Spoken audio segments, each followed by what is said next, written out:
નમસ્કાર મિત્રો, સ્વાગત છે આપણી ચેનલ રાહી જીકે એજ્યુકેશનમાં। આજના વિડીયોમાં આપણે કેટલાક મહત્વના પ્રશ્નો જાણીશું। 2026માં ગુજરાતનો કેટલામો સ્થાપના દિવસ ઉજવવામાં આવ્યો? 66મો। અને ગુજરાતની સ્થાપના દિવસ બીજા કયા નામે ઓળખાય છે? સાચો જવાબ ઓપ્શન સી, ગુજરાત ગૌરવ દિવસ તરીકે ઓળખવામાં આવે છે। ત્યારબાદ આગળનો પ્રશ્નની વાત કરીએ તો ગુજરાત રાજ્યની સ્થાપના ક્યારે થઈ હતી?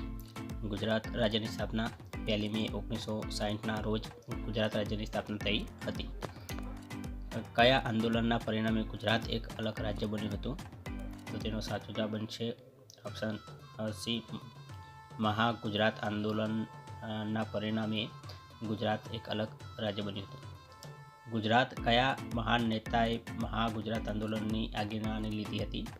તો ગુજરાતના જે ઇન્દુલાલ યાજ્ઞિક છે તેમણે મહાગુજરાત આંદોલનની આગેવાની લીધી હતી। ગુજરાત રાજ્યના પ્રથમ મુખ્યમંત્રી કોણ હતા? ડૉક્ટર શિવરાજ નારાયણ મહેતા। ગુજરાતના ઉદ્ઘાટન સમારોહમાં કોના હસ્તે રાજ્યની સ્થાપના કરવામાં આવી હતી? રવિશંકર મહારાજ। ગુજરાતની સ્થાપના વખતે કયું શહેર પ્રથમ પાટનગર બન્યું હતું? અમદાવાદ શહેર। ત્યારબાદ આગળનો પ્રશ્ન, ગાંધીનગર ગુજરાતનું પાટનગર કયા વર્ષમાં બન્યું? તો ગાંધીનગર ગુજરાતનું પાટનગર 1971માં બન્યું હતું। કયા અધિનિયમ દ્વારા ગુજરાત એક અલગ રાજ્ય બન્યું? બોમ્બે પુનર્ગઠન અધિનિયમ 1960। ત્યારબાદ આગળનો પ્રશ્ન, સ્થાપના સમયે ગુજરાત રાજ્યમાં કેટલા જિલ્લાઓ હતા?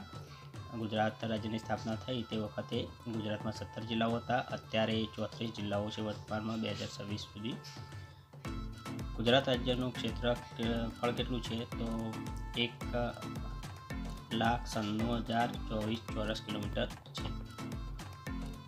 ક્ષેત્રફળની દ્રષ્ટિએ ગુજરાતનો ભારત રાજ્યમાં કયો ક્રમ છે? તો 5મો ક્રમ છે। જૂન 2014 પછી જ્યારે તેલંગાણા બન્યું ત્યારે 5મો ક્રમ, પહેલા 7મો ક્રમ હતો। ગુજરાતનું સૌથી લાંબી નદી કઈ છે? તો નર્મદા છે। ગુજરાત રાજ્યના પ્રથમ રાજ્યપાલ કોણ હતા?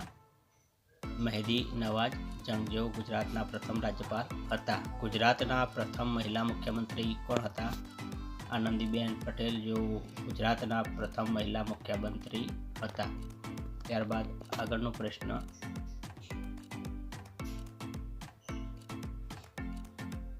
ગુજરાતના કયા જિલ્લામાં સ્ટેચ્યુ ઓફ યુનિટી સ્થિત છે? નર્મદા જિલ્લાના કેવડિયા ખાતે છે। ગુજરાતનું રાજ્ય પક્ષી કયું છે?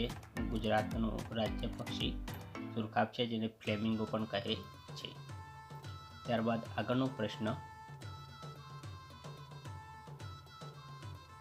ગુજરાતનું રાજ્ય પ્રાણી કયું છે? ગુજરાતનું રાજ્ય પ્રાણી સિંહ છે।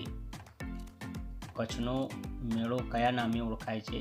કચ્છનો જે મેળો છે તે કચ્છ રણોત્સવ તરીકે ઓળખાય છે। ત્યારબાદ આગળનો પ્રશ્ન,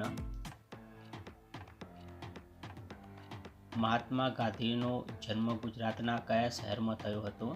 મહાત્મા ગાંધીનો જન્મ પોરબંદર શહેરમાં થયો હતો।